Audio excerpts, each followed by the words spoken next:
Later. The time is 8:17. You are listening to Ontario Morning. I'm Mary Ito.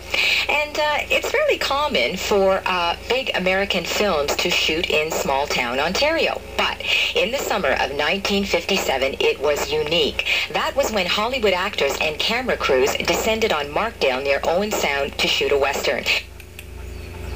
Jim Davis, and he was best known years later as Jock Ewing on the TV show Dallas.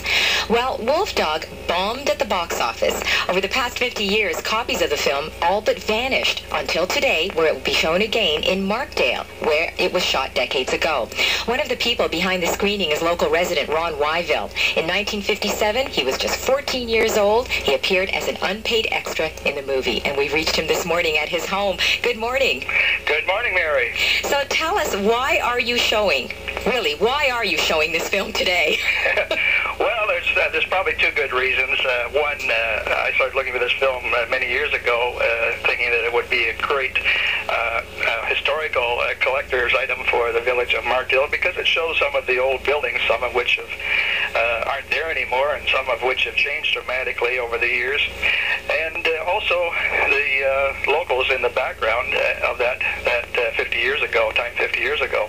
But more importantly, and it connects with a situation that's happening in Markdale right now, and that is the old fire hall on Highway 10 here in Markdale is badly in need of repair and restoration. And so because it appears in several scenes in the movie, we decided in conjunction with the Chamber of Commerce that this would be a good way of kicking off the fundraiser for the old fire hall.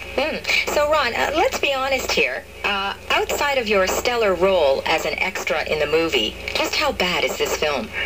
I wouldn't say it's all that bad. It's in a way a typical old-time Western where a new guy moves into town and takes over a ranch, and the bad guy tries to take over his ranch, and there's a storyline about a boy and his dog, of course, and there's good guys and bad guys.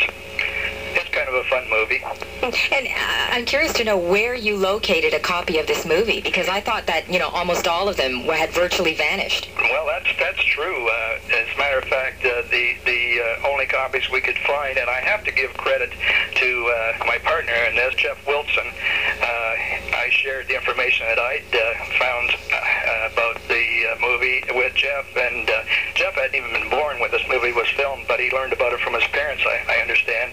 And he really took an interest in it, and found that there were copies in the Library of Congress in Washington, D.C., and also there was a partial copy in Ottawa in the National Archives, and he eventually managed to get a copy of that by getting permission from the National Archives and from 20th Century Fox, who owned the copyright.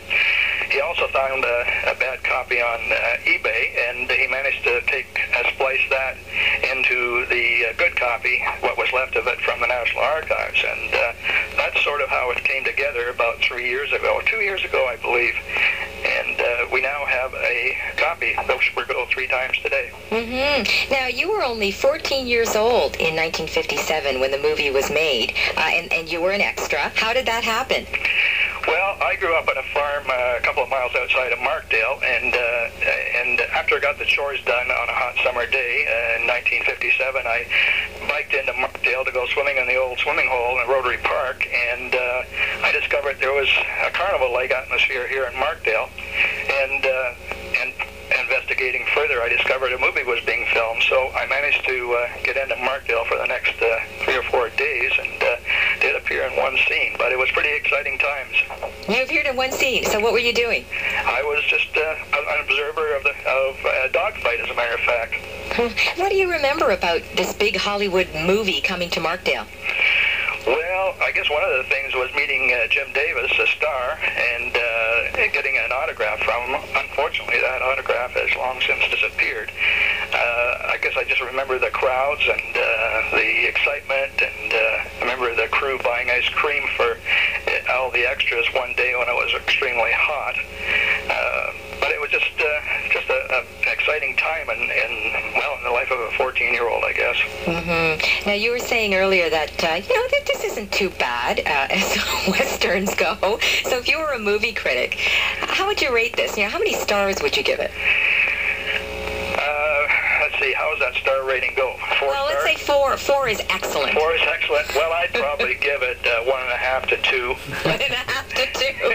It certainly isn't Academy Award material, but it's got an interesting storyline. So passable. You'd say but for the residents of Markdale, I'd give it a 4. Okay. And if someone is listening now and they want to see Wolf Dog today, tell us again, when and where can they see it? Well, it's being shown. We're setting up a small theater in the Mixed Tap and Grill, which is a restaurant on Highway 10 in Markdale.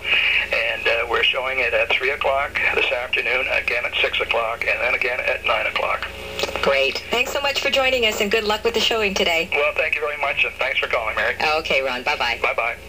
Ron Wyvill lives just north of Markdale, and he is one of the people behind the showing of the film Wolf Dog, which was shot in the town in 1957.